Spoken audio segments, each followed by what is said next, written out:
Yes, now, ladies and gentlemen, and welcome back to another episode of Formula 1 2022, my mini-series, and let's talk some Formula 1. In the last episode, we actually managed to win. We used a default preset for the first time since I started this mini-series, and actually were able to get a win out of it. So we can do that again, and hopefully the same happens this time around. Okay. I did restart my PC to try and fix whatever is causing the kind of lockups. So yeah, let's just go with this. This is what they want me to use. I'm gonna use it. I also added some settings to see what it is, but I think honestly, it's just very bad implementation of flame generation and probably yeah, that's about it. So 3, 5 red lights, and away we go. So this is going to be a massive damn straight and a dash to the first corner, and I'm probably going to be dead last before we even get there. So I'm okay with it. You know, I'm pretty decent in Mexico.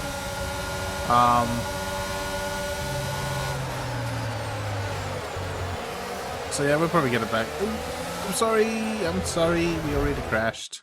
Not even like 1 minute into the race. Again, we already eliminated someone. Well, oh, we kind of hit him.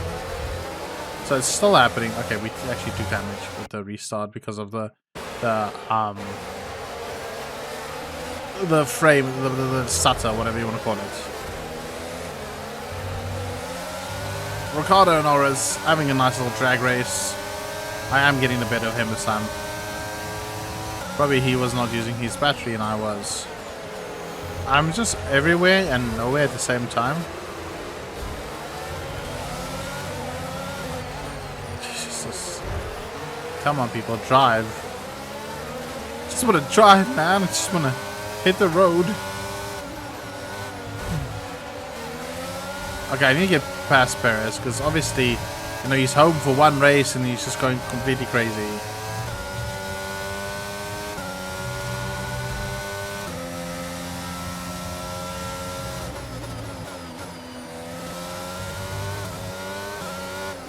Kind of ran out of things that I want to talk about Formula 1, you know. Just generally excited to see all the races this year. And to see if, you know, if Red Bull are able to win a third consecutive World, you know, Drivers' Champion, and maybe also get their second consecutive Constructors done this year. But honestly, like I said in the very first few races, I have no doubt in my mind that Mercedes will completely bounce back this year. They were kind of like really gaining in performance-wise on the Red Bulls at the end of the the few last races of the last year in 2022. But also the car they had in Brazil, I don't think it was all that legal. I'm just gonna be 100% honest. I think Mercedes was like, yeah, come on guys, we kind of just need to win like one race. If you can just manage to get one race, you know. So yeah. Okay, good work. But yeah, that's Mercedes. They've been the domination since the hybrid era started in 2014. And I'm pretty sure they'll find a way to bounce back. I'll probably look very closely at what Red Bull did and what Ferrari did to understand why they were that quick and just, you know, probably copy it. But I don't think, again, like, I don't like Mercedes and I don't like Hamilton, and I don't like Verstappen, don't like Red Bull.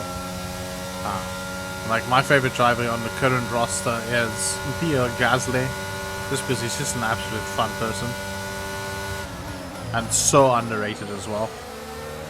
And him being an Alpine this year is probably the best thing that his career could have asked for. But I do think if Mercedes is not going to be a title chaser, you know, if they're not a contestant for the title, then probably is going to be a Red Bull again, because I don't think Ferrari has what it takes. They fired Binotto. Yeah, that's actually news, isn't it? They fired Binotto, and then they put in Frederick, whatever his name is.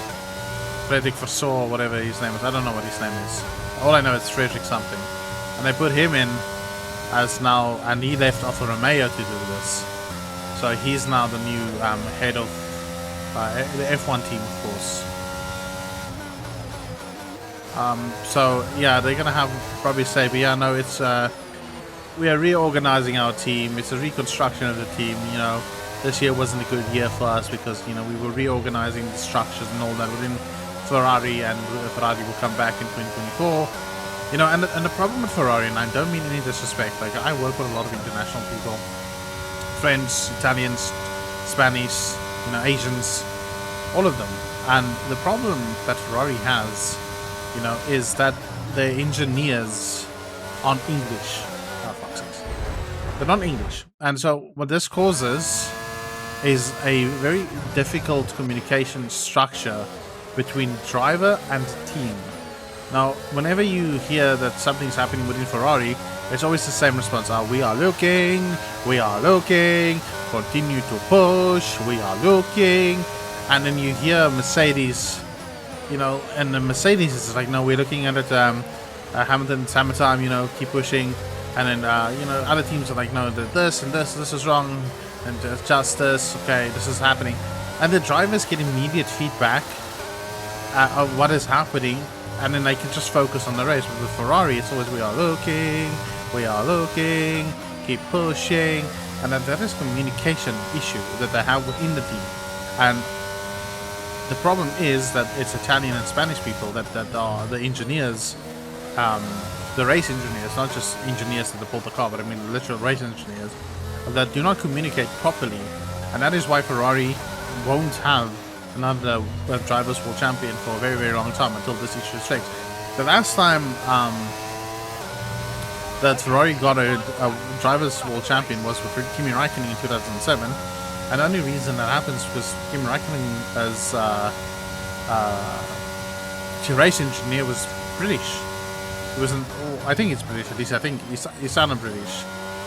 He says that my calculations is correct. You have won the driver's championship with 1 point. That is an English-speaking person, because an Italian person will say, you have won. I think you have won it with 1 point. And obviously, not being rude or anything against them. I'm just saying that communication is a factor, and you can't have someone that is literally driving around at 300 kilometers per hour, having 10 to 20 G-force around a corner like this, being focused on like, what the fuck is this person saying? Holy shit!